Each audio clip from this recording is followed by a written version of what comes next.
नमस्कार बच्चों। पिछले कक्षा में हम पहला पद्य हम पंछी उन्मुक्त गगन के इसके बारे में देख रहे थे और इस पद्य का पहला भाग के बारे में हम देख चुके हैं। आज हम पद्य का दूसरा और तीसरा भाग के बारे में देखेंगे। इस पद्य का दूसरा भाग इस तरह है। मैं पहले पद्य भाग को पढ़ता जाता हूँ, फिर इनमें आने वाले कठिन शब्दों को समझाता हूँ, फिर इस पद्य भाग का सारांश या भावार्थ समझाता हूँ। ठीक है बच्चों, तो पद्य का दूसरा भाग देखिए। मैं यहाँ पद्य भाग को पढ़ता जाता हूँ, आप देखते जाइए। हम बहता जल पीने वाले मर जाएंगे भूखे प्यासे। कहीं भली है कटुक निभौरी कनक कटोरी की मैदा से। बच्चों, मैं फिर से यहाँ दोहराता हूँ, देखिए। हम बहता जल पीने वाले मर जाएंगे भूखे प्यासे। कहीं भली है कटुक निबौरी कनक कटोरी की मैदा से। बच्चों, ये पद्य भाग इस तरह है और इस पद्य भाग में आने वाले कुछ कठिन शब्द देखेंगे। तो कठिन शब्द देखिए। पहला शब्द है कटुक। कटुक इस शब्द का अर्थ होता है कड़वी। कटुक शब्द का अर्थ होता है कड़वी। आगे का देखिए, निबौरी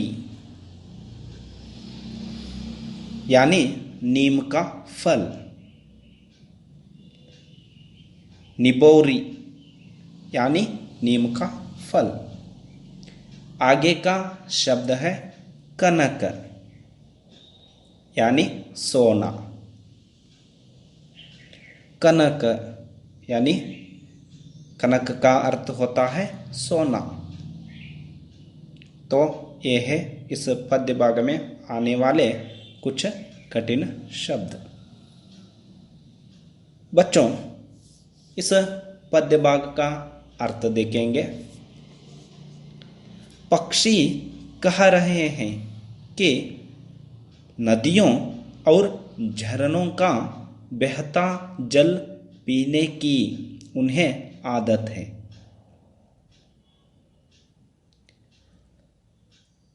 सोने के पिंजरे में रखा खाना पीना उन्हें अच्छा नहीं लगेगा। बच्चों, आप सभी जानते हैं पंछियाँ उड़ते रहते हैं, वो ज़्यादा से ज़्यादा बहने वाली जल को पीना पसंद करते हैं। इसलिए इस पद्य भाग में पक्षी कह रहे हैं, नदियों और झरनों का बहता हुआ जल पीने वाले हैं हम, वही आदत हमारी है। मगर इंसान क्या करता है, वह पिंजरे में बंद करके उन पंछियों को पीने के लिए जल रखता है या अच्छा सा अच्छा दाने या खाना रखता है। मगर वह पंछी को वो पिंजरे में जो रखा जाता है, वो जल हो या खाना हो, वो पसंद नहीं है, बल्कि वह आज़ादी से खुले आसमान में उड़ते हुए कहीं जाकर वह खुद अपना खाना ढूंढकर जो खाता है और बहता हुआ जल वह पीता है, वही अच्छा उस पंछी को लगता है। इसलिए आगे कहता है, भूखे प्यासे मर जाएंगे, उन्हें तो आजाद रहकर भले ही खाने के लिए चाहे कड़वी नीम के फल भी मिल जाएं, अच्छा सा अच्छा खाना नहीं मिले तो भी वह कड़वी नीम का फल भी मिले तो वो बहुत आनंद से उस फल को खाना चाहता है। यानी आजाद रहना पसंद करता है पंछी।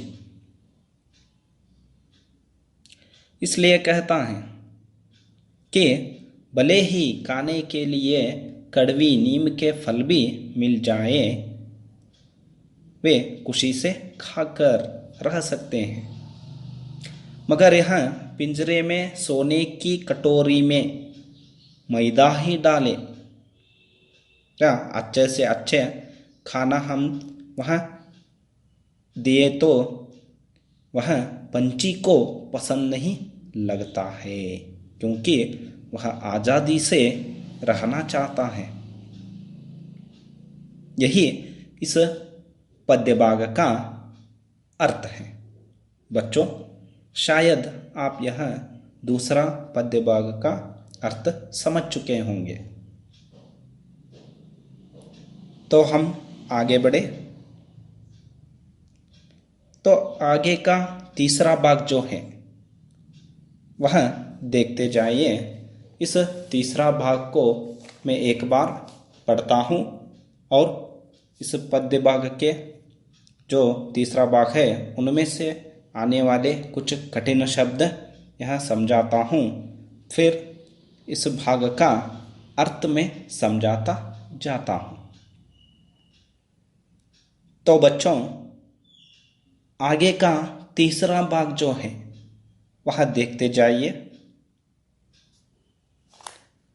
स्वर्ण श्रृंखला के बंधन में अपनी गति उड़ान सब भूले, बस सपनों में देख रहे हैं तरु की फुनगी पर के झूले। फिर से मैं यहाँ दोहराता हूँ, देखते जाइए। स्वर्ण श्रृंखला के बंधन में अपनी गति उड़ान सब भूले, बस सपनों में देख रहे हैं तरु की फुनगी पर के झूले। इस पद्य भाग में आने वाले कुछ कठिन शब्दों को हम देखेंगे। कठिन शब्द पहला है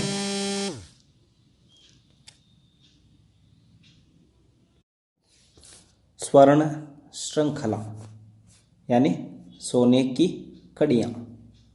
स्वर्ण श्रृंखला इसका अर्थ होता है सोने की कड़ियाँ। आगे का शब्द है बंधन, यानी बंदी होना या कैद होना। बंधन इसका अर्थ है बंदी होना या कैद होना। आगे का शब्द है तरु। तरु यानी वृक्ष या पेड़। तरु यानी वृक्ष या पेड़। आगे का शब्द है फुनगी। फुनगी का अर्थ होता है सबसे ऊंची टहनी का भाग। फुनगी का अर्थ होता है सबसे ऊंची टहनी का भाग। तो बच्चों, ये थे कुछ कठिन शब्द और हम इन पंक्तियों का अर्थ समझेंगे। इन पंक्तियों में पिंजरे में बंद पंछियों का दुख दर्द दिखाया गया है। सोने के पिंजरे में बंदी होकर पंछी अपनी गति यानी उड़ने की ताकत और उड़ना सब कुछ भूल चुके हैं।